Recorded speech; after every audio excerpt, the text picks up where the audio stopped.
and that's all I've ever wanted.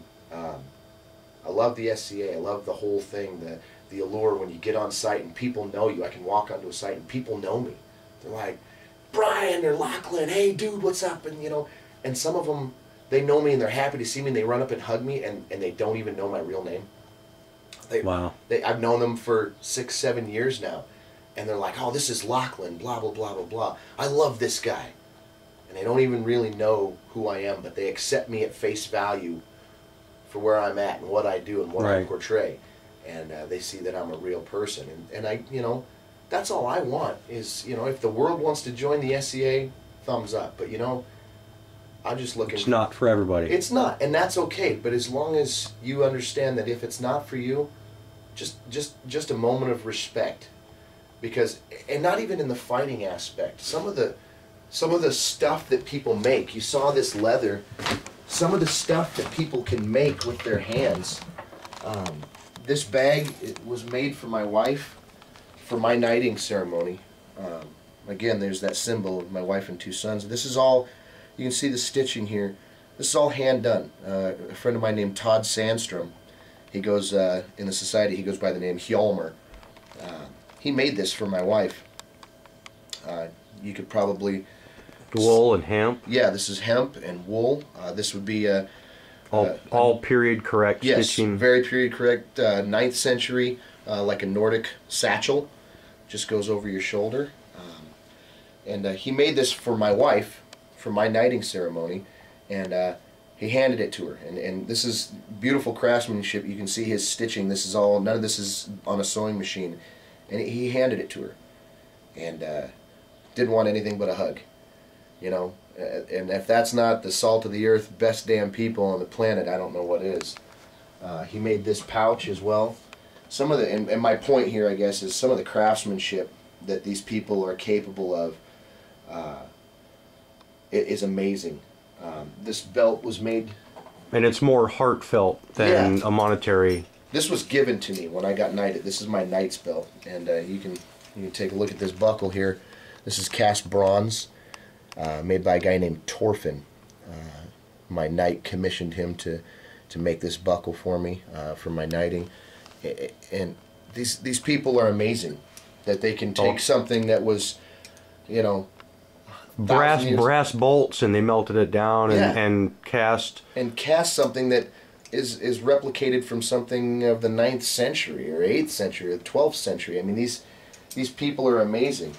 But the more amazing part about it is what's in their hearts. Of this trunk that you see me pulling this stuff out of, my knight won this trunk at a tournament.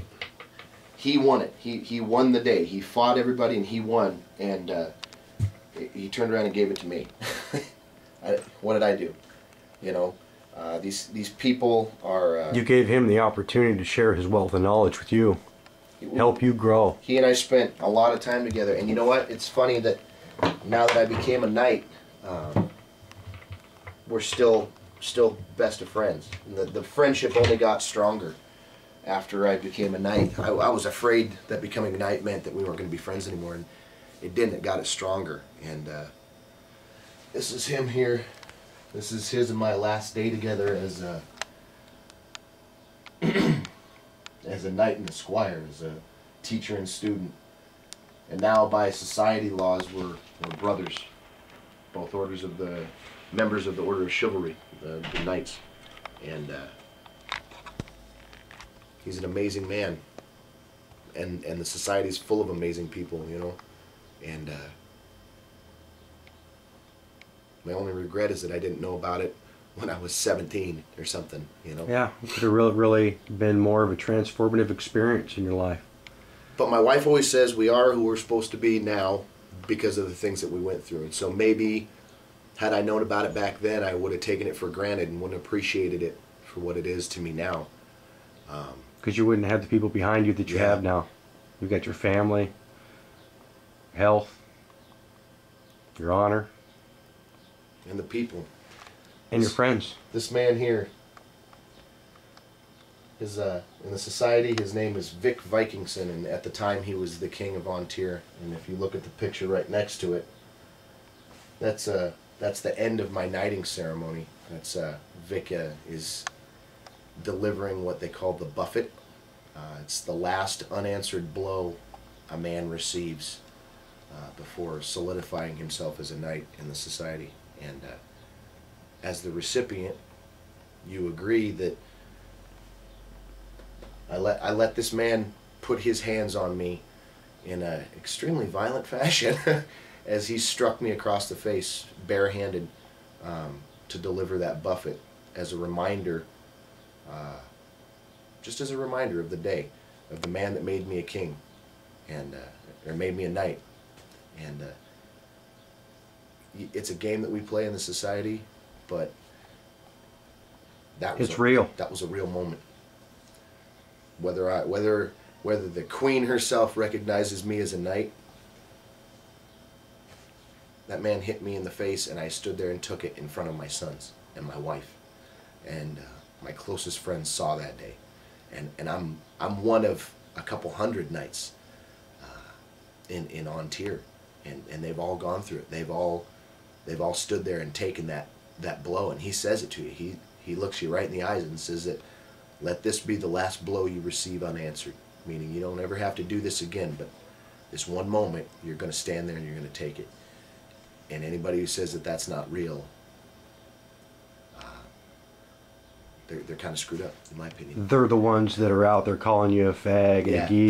Those are the guys that could never understand it. Yeah. It could never be man enough or lady enough. There's a knight out there, her name is Rifkin, and she took a buffet just like I did. She became a lady knight. She went through the same shit that I went through, and she took a shot, and she took it like a man. She took it like a knight, you know.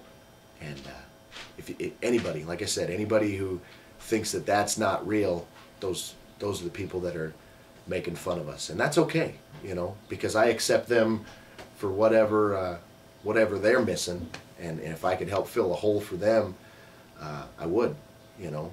Come over, come to my fire, come to my camp, let's have a beer together. But just a little bit of respect, because these are some of the greatest people I've ever met, and I've met a tenth of them. So if a tenth of them are awesome, can you imagine what all of them are like, you know? Yeah. So